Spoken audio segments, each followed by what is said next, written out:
Hello everyone, I welcome you all on Study Funder platform. I hope you all are doing fine and आप सब लोग अपनी तैयारी को बिल्कुल पेस अप करके रखे हुए हैं।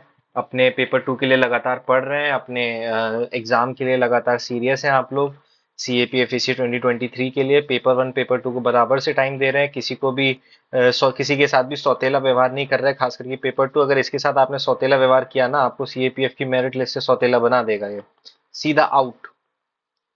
आप एग्जाम्पल के तौर पे अगर आपके पेपर वन में मान लो आप बहुत अच्छे हो, पेपर वन में बहुत ज्यादा प्रयास कर रहे हो, तो आप एक डिसेंट स्कोर लेके चलो कि भाई 145 के आसपास आप कर लोगे अगर आपने बहुत अच्छी प्रिपरेशन की है। मैं एक्सेप्शन की बात नहीं कर रहा हूँ, कई ऐसे एक्सेप्शन होते हैं, मतलब वो एक्सेप्शन ही होते हैं कि 180 190 एक आम इंसान के लिए इतने लाना पॉसिबल नहीं है। एक आम इंसान, एक बच्चा जो अच्छे से मेहनत कर रहा है, उसका स्कोर इसी के आसपास वेरी करता है। प्लस माइनस 10 ले लो इस पे, माइनस तो नहीं, +10 +20 और ले लो, बस समझ जाओ बात को। पेपर टू में अगर आपने मान लो नहीं तैयारी की और आपने ऐसी ऐसी लिख के आ गए बिना कुछ सब्सटेंशिएशन डाटा के साथ, तो आपको एवरेज नंबर मिलेंगे 85 87 के आसपास। अब आप सोचिए, यहाँ पे आपको 145 मिल गए, यहाँ आपको 85 मिल गए, 5 5 10, 8 5 13, 230 नंबर हो गए आपके। अगर आप 230 पे, आपको क्या लगता है आपका सिलेक्शन होगा? नहीं होगा, क्योंकि 230 आपको रिटर्न में मिले हैं। आपके रिटर्न मार्क्स जो हैं वो 230 हैं। फिर आपके इंटरव्यू के मार्क्स, अगर आपका एवरेज गया तो आपको 90 मिलेंगे। उससे ज्यादा नहीं, मतलब मिल सकते हैं, लेकिन अगर एवरेज गया, कुछ इंटरव्यू वाले दिन हो गया, तो आप अपने मार्क्स देख लीजिए। 320, 320 में जनरल की कट ऑफ नहीं जाती है। जनरल की कट ऑफ 2020 में गई थी, कितनी? 325। तो आप खुद सोच लीजिए अब आप कहाँ स्टैंड करते हैं। 145 आपने बहुत मेहनत करके ले भी आए, लेकिन पेपर टू आपने अपना थोड़ा बिगाड़ लिया, वहां 85 85 आ गए। तो 150 और 80 आप मिला लो, कितने हो जाते हैं?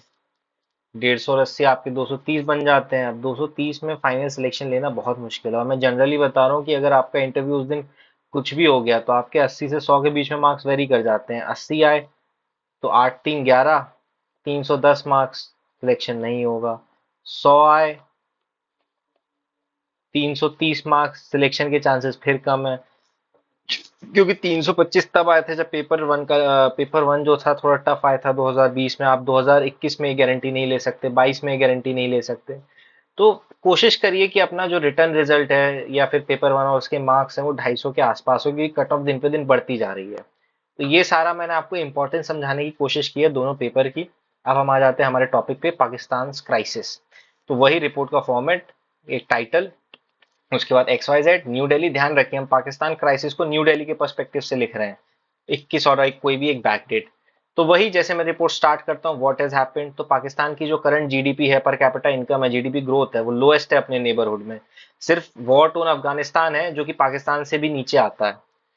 और इसी की तरह अनएम्प्लॉयमेंट, इन्फ्लेशन रेट सबसे ज्यादा पाकिस्तान में है। ह्यूमन डेवलपमेंट इंडेक्स भी है, जो कि किसी भी देश की अचीवमेंट 3 डायमेंशन से मेजर करता है, हेल्थ, नॉलेज और स्टैंडर्ड ऑफ लिविंग से। उसने पाकिस्तान को 161वीं पोजीशन पे रख दिया है। तो ये क्या बताता है? All is not well in Pakistan. Pakistan एक क्राइसिस की दौर से गुजर रहा है। समझ गए? तो ये हमने बता दिया व्हाट हैज हैपेंड। अब हम देखेंगे why it has happened. Simple, जैसे रिपोर्ट को मैं तोड़ता हूँ कि जो कंट्री की करंट सिचुएशन है उसके मल्टीपल कॉजेज है। एक तो इकोनॉमिक मैनेजमेंट पाकिस्तान का बहुत पुअर था, corruption, excessive spending on defence और आर्म फोर्सेस पे जो पैसा खर्च हुआ है। कई लोग बट चाइना को भी ब्लेम करते हैं, जो उसने हाई इंटरेस्ट रेट चार्ज किया है पाकिस्तान पे अपने सीपीईसी के इंफ्रास्ट्रक्चर प्रोजेक्ट के लिए। और कई लोगों का मानना है कि सीपीईसी चाइना की इकोनॉमिक प्रोग्रेस की जगह, चाइना पाकिस्तान, सॉरी, जो सीपीईसी है चाइना का, वो पाकिस्तान की इकोनॉमिक प्रोग्रेस की जगह पे उसके लिए इकोनॉमिक डिजास्टर बन गया है। फिर वर्ल्ड बैंक की भी एक रिपोर्ट है on inflation and development in Pakistan. उसका कहना है कि जो फूड रिलेटेड शॉर्टेजेस है और ट्रांसपोर्टेशन चैलेंजेस हैं, जो कि फ्लड्स और जो यूक्रेन में लड़ाई हुई थी उससे कॉज हुआ है। तो इसकी अदर रीजंस हो गए। और मैंने इसको कैसे सब्सटेंशिएट किया? वर्ल्ड बैंक की रिपोर्ट से, कि भाई वर्ल्ड बैंक की रिपोर्ट ने कहा कि इनके अलावा भी जो पाकिस्तान की आज क्राइसिस है, वो कहीं ना कहीं वो जो लास्ट ईयर उस पाकिस्तान में मेजर फ्लड्स आए थे उससे भी हुई है, जो यूक्रेन में वॉर हुआ है उससे भी हुई है। बट इसके साथ साथ एक जो फ्यूल और ऑयल सब्सिडीज में देखिए, पाकिस्तान अभी भी ऑयल और फूड सब्सिडीज, फ्यूल सब्सिडीज देता है। अब ऑयल और फ्यूल सब्सिडीज तो पाकिस्तान दे रहा है, बट क्या हो रहा है, इंटरनेशनल मार्केट में ऑयल का प्राइसेस बढ़ता जा रहा है, बढ़ता जा रहा है, जिसकी वजह से जो पाकिस्तान सब्सिडीज दे रहा है ऑयल और फ्यूल पे, वो उसको बहुत महंगी पड़ रही है। ये एक one of the major reasons है। पाकिस्तान की करेंसी कंट्री में मेजरली डिवैल्यूड हो रही है अगेंस्ट अदर फॉरेन करेंसीज, जिसकी वजह से पाकिस्तान का ऑयल इंपोर्ट और महंगा होता जा रहा है। देखिए, मैंने जैसे कि कहा था कि रिपोर्ट हम इंडिया के पर्सपेक्टिव से लिखेंगे, तो मैंने एंड में मैं क्या बताता हूँ हमेशा रिपोर्ट में, what has happened, why it has happened, and what government action has been taken place. मतलब सरकार ने क्या क्या निर्णय लिया है, सरकार ने क्या किया इस चीज को काउंटर करने के लिए। तो मैंने भाई गवर्नमेंट का एक्शन देखिए, अब इसमें मैंने दो आपको जो है व्हाट गवर्नमेंट स्टैंड या व्हाट गवर्नमेंट हैज टेकन के दो व्यूज दिए हैं। पहला व्यू ये है, या तो ये लिखना, या तो दूसरा व्यू ये है। इन दोनों में से कोई एक ही व्यू लिखना जो आपको अच्छा लगे। मैंने ये चूज किया है।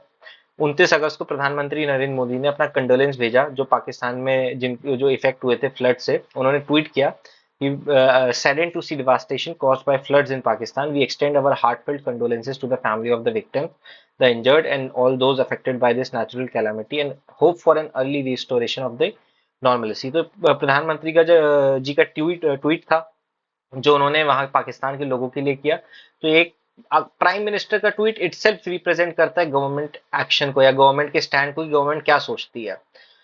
तो अब हम आगे बढ़ते हैं। जो ट्वीट थी उसने कोई ऐसी इंफॉर्मेशन तो रिवील नहीं की कि भारत कुछ एड भेज रहा है पाकिस्तान को या प्लान कर रहा है ऐसा, बट एक इंडियन एक्सप्रेस की रिपोर्ट थी कि इंडिया देख रहा है इंडिया हो सकता है ऑफर करे ह्यूमैनिटेरियन असिस्टेंस पाकिस्तान को।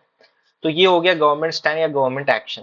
दूसरी जगह हम एस जयशंकर जी का व्यू भी ले सकते हैं, या आप उसकी जगह लिख सकते हो कि भारत बहुत कम चांसेस है कि पाकिस्तान की मदद के लिए आएगा, क्योंकि एक्सटर्नल अफेयर्स मिनिस्टर ने खुद कहा, एस जयशंकर जी ने, जब उनका इंटरव्यू चल रहा था एक न्यूज एजेंसी एएनआई के साथ, जयशंकर जी ने क्लियर कर दिया कि इंडिया अपने वेस्टर्न नेबर्स को उसी लेंस की तरह नहीं देखता है जिस लेंस से वो श्रीलंका को देखता है। मतलब जितनी हेल्प उसने श्रीलंका की, वो श्रीलंका की जब श्रीलंका में इकोनॉमिक क्राइसिस आया, जरूरी नहीं है वो अपने वेस्टर्न नेबर्स यानी कि पाकिस्तान वगैरह की भी हेल्प ऐसे ही करे।